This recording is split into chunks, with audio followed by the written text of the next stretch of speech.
It was just past 8 a.m. when the sun began to shine down on the cracked roads of Silver Grove, a small American town where time moved slower and dreams often waited in line behind reality. In the heart of town sat a dusty garage called Miller's Auto Haven. It wasn't much, just 4 bays, a patched roof, and a tin sign barely clinging to its rusted frame, but inside, magic happened that morning as steam hissed from an old Pontiac on lift number 3, a skinny teenage boy with oil-streaked cheeks and fingers calloused by grit and years of labor stood under the open hood, adjusting a wrench with sharp precision. His name was Eli Dawson. Just 17 years old, Eli had been working at Miller's for the past 4 years, ever since his father, Nathan Dawson, the best mechanic in town, had passed away in a tragic highway accident. Left with only his younger sister Molly, then 9, Eli had become the man of the house long before most kids even learned to shave. He balanced school, late-night repair work, and part-time jobs just to keep their tiny 2-room apartment running. But Eli wasn't just a mechanic, he was brilliant. An intuitive mind with an uncanny ability to diagnose any engine problem with a single listen.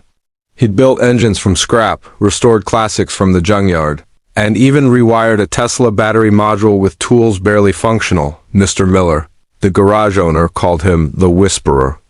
Cars seemed to respond to him like loyal dogs to a trusted master. That day, Eli was replacing the valve cover gasket when the rumble of an exotic engine stopped him cold. The deep-throated growl echoed through the open garage doors and made every head inside turn. A Ferrari SF90 Stradale Cherry Red, polished to perfection, and clearly out of place in a town where most folks drove pickups and second-hand Toyotas. The car pulled up fast, dust trailing behind its tires, and skidded to a dramatic stop inches from the garage's cement edge. The door swung open and a woman stepped out. She was tall, in her early 40s, wearing high heels sharp enough to slice leather. Her designer sunglasses covered half her face, and a silk scarf fluttered in the breeze. Every inch of her screamed wealth, but not the gentle kind. This was the wealth that demanded rooms be rearranged, people be silenced, and rules be rewritten. Her name was Vanessa Sterling, one of the richest entrepreneurs in the country.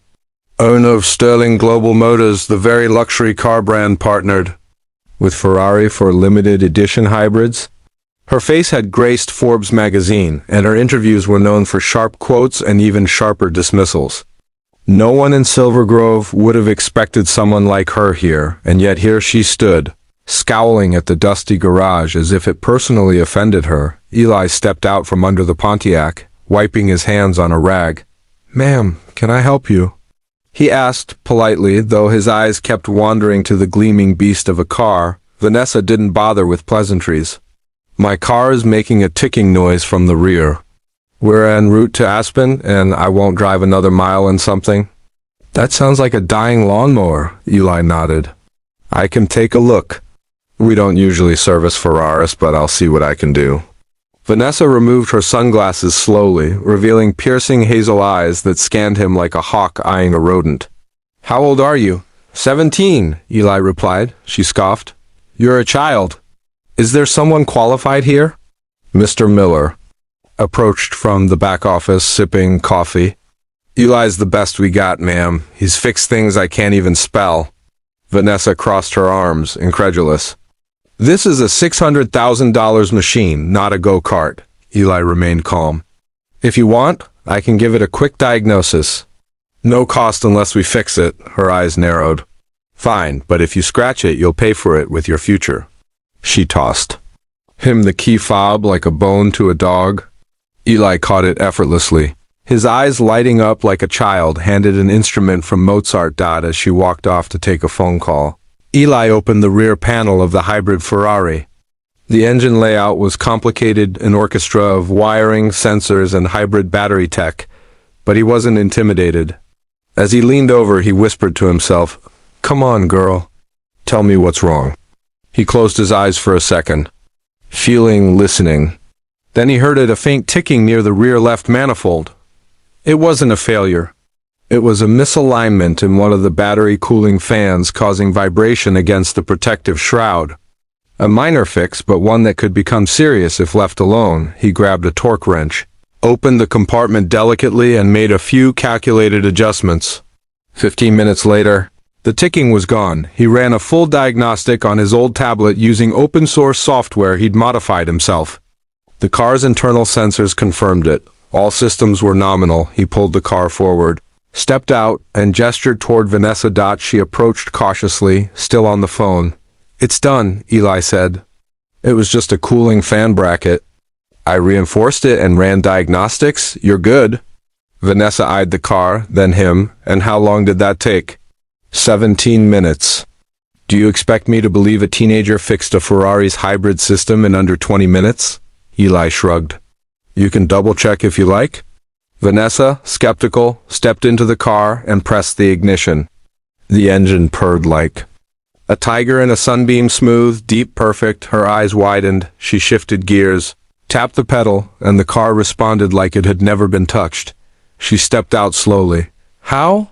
She began, then stopped herself. "What's your name?" "Eli Dawson." "Who taught you?" "My dad and time." "And necessity." She studied him again, this time less like a pest and more like a puzzle. "You've never been to engineering school?" "No, ma'am. I can't afford it." "And yet you just solved something my technicians in LA couldn't diagnose." Eli offered a sheepish smile. "Guess it just needed someone who listens." Vanessa tilted her head. There was silence. Then suddenly she laughed, not mockingly but genuinely. It surprised even her. "I like you," she said. "You've got guts. Come work for me." Eli blinked. "Excuse me?" "I'm offering you a position. Junior Tech, Special Projects Division. We'll train you, pay you, give you access to tools most dream of." Mr. Miller coughed in disbelief. "You're offering Eli a job on the spot?" Vanessa nodded. "Not just a job. A future." Eli hesitated. His mind raced. Molly, rent, school, leaving town. I can't. My sister, she's just a kid. I'm all she has." Vanessa looked at him, then at the garage, then back at him. "Bring her. We'll arrange housing, education. You've earned more than this town can offer you." Tears welled in Eli's eyes, though he didn't let them fall. Can I think about it?" Vanessa nodded, but not too long. "Talent like yours shouldn't rust in a small garage." She stepped into her Ferrari and peeled off, this time with no ticking sounds, just the roar of a machine reborn.